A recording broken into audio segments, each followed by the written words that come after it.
Openly বলতেছি আমি এখন একটু ওইখানে যাবো 10টা আমি সময় দিব যে মোবাইল নিয়ে আমার মানে মোবাইল টোবাইল ভিডিও নিয়ে একদম আমার নাগো ও হলো খানকির পোলা শহরের বাচ্চা।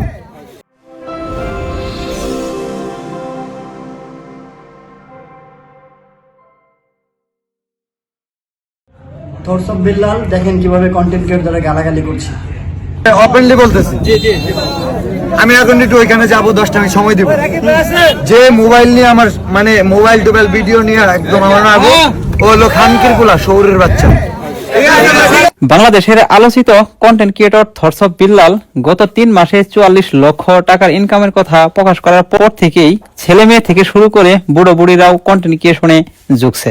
যেখানে আগে ছিল হাজার খানেক কন্টেন্ট ক্রিয়েটর, সেখানে এখন সংখ্যাটা লাখ ছুঁই ছুঁই। অনেকে দাবি করছেন অনুপ্রেরণার আরেক নাম থরসব বিল্লাল। কিন্তু প্রশ্ন হলো, এই অনুপ্রেরণায় আদৌ কি কেউ সফল হচ্ছে, নাকি সমাজের মধ্যে অশালীনতা, অসামাজিকতা, বেকারত্ব আর অপসংস্কৃতি আরো বেড়ে যাচ্ছে? 2 অক্টোবর রোজ বৃহস্পতিবার বিকালে জামালপুরের মাদারগঞ্জে হাওয়াই রুটে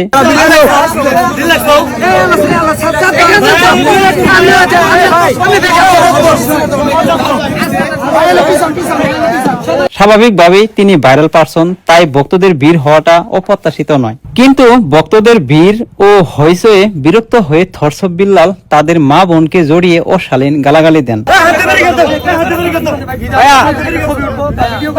আমার একটু কথা শুনেন, আমি 10 মিনিট সময় এখানে যে মানুষ আছেন এখানে থাকেন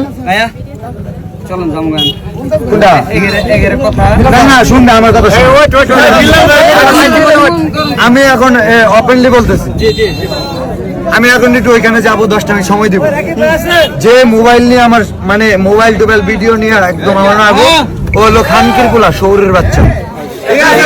তবে আশ্চর্যের বিষয় হলো, উপস্থিত কোনো কন্টেন্ট ক্রিয়েটর প্রতিবাদ তো দূরের কথা, সামান্য বিরোধিতাও করেনি। যেন ভাইরাল হওয়াই তাদের একমাত্র লক্ষ্য, সমাজের অবক্ষয় এবং এক নতুন প্রজন্মের বিপদগামিতা। আজকের এই পরিস্থিতি থেকে যুব সমাজের জন্য একটি বড় শিক্ষা রয়েছে। কন্টেন্ট ক্রিয়েটর হতে চাইলে অন্যের ছায়া নয়, নিজের প্রতিভা নিয়ে আসো। অন্যকে খুশি করতে গিয়ে নিজের আত্মসম্মান ও জেলার মান নষ্ট করো না। কেউ ভাইরাল হতে গিয়ে নিজেকে হারিয়ে ফেলো না। হয়তো অনেকেই আজকের এই ভিডিওটি নিয়ে সমালোচনা করবে, বাজে মন্তব্য করবে, কিন্তু যারা করবে তারা আসলে বিল্লালের অন্ধভক্ত এবং ভাইরালের নেশায় ডুবে আছে। হ্যাঁ, একটা সময় থরসব বিল্লালকে অনেক সম্মান করা হতো, আমিও তাকে অনেক সম্মান করতাম। কিন্তু গতকালকে আমাদের মাদারগঞ্জ হাওয়াই রুটের ঘটনায় তার প্রতি ভালোবাসা নয়, বরং ঘৃণা জন্ম নিয়েছে মনের ভিতর। এই ঘৃণা কেবল একজন ব্যক্তির প্রতি নয়, এটি শিক্ষণীয় ঘৃণা, যা থেকে আমাদের প্রত্যেকের দীক্ষা নেওয়ার সময় এসেছে। তাই বলি, যুব সমাজ জেগে উঠো, নিজের স্বপ্ন গড়ো, নিজের প্রতিভায় অন্ধ অনুকরণে নয়, কাউকে কপি করে নয়, কারো পিছে পিছে ঘুরে নয়, কারো তামসামি করে নয়, কারো পাশেটের নয়। চলুন জামগান